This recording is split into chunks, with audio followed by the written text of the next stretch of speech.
This Thai beef Massaman curry is so hearty and cozy. I'm going to be making mine in the Instant Pot, but I can also give you instructions on how to make it on the stove. If you've never had Massaman curry, it's very mild in spice, and it gets its roots from Indian and Persian cuisine, hence the name Massaman.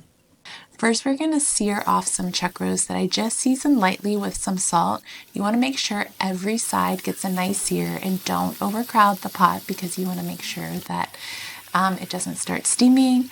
So once it's seared on all sides, go to remove it to a plate. I did have to do this in batches because I'm using 3 pounds of chuck roast, and you want to make sure you deglaze the pot.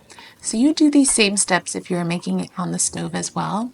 I'm using the Massy curry brand paste, so go ahead and add your coconut milk, 1 can of full fat, and the entire can, which is about 4 ounces of the curry paste. You can also do Oroidi or the Mapoy brand curry paste. Those are the ones I recommend. Add the beef back into the pot along with the deglazing liquid and cook it at high pressure for 30 minutes. If you're doing this on the stove, you would need to let it to simmer for about an hour to an hour and a half. Release the pressure and go ahead and scrape off anything that may have stuck to the bottom of the pot. I'm also removing a little bit of oil, just skimming it from the top. You can totally leave it on. You can see as you mix it in, it kind of dissolves in with the curry. And at this point, we're going to add some chopped white onion and half of the potatoes, or some Yukon Gold potatoes that I just cut in half. Then we're going to do another can of coconut milk, and then I'm going to place the lid back on, make sure everything's submerged, and cook it on high pressure for 3 minutes. So if you're doing this on a stove, you would want it to simmer for about 10 to 15 minutes until the potatoes are nice and soft. At this point, go ahead and quick release, and then you can see it's still kind of bubbling. Add in your peanuts, and then you want to give it a taste. This is so important because curry is definitely based on your liking.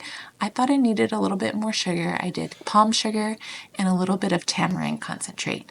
If you don't have tamarind concentrate, you can add a little bit of lime for some freshness or just omit it. If it needs to be saltier, then go ahead and add some fish sauce, but I thought it had enough salt.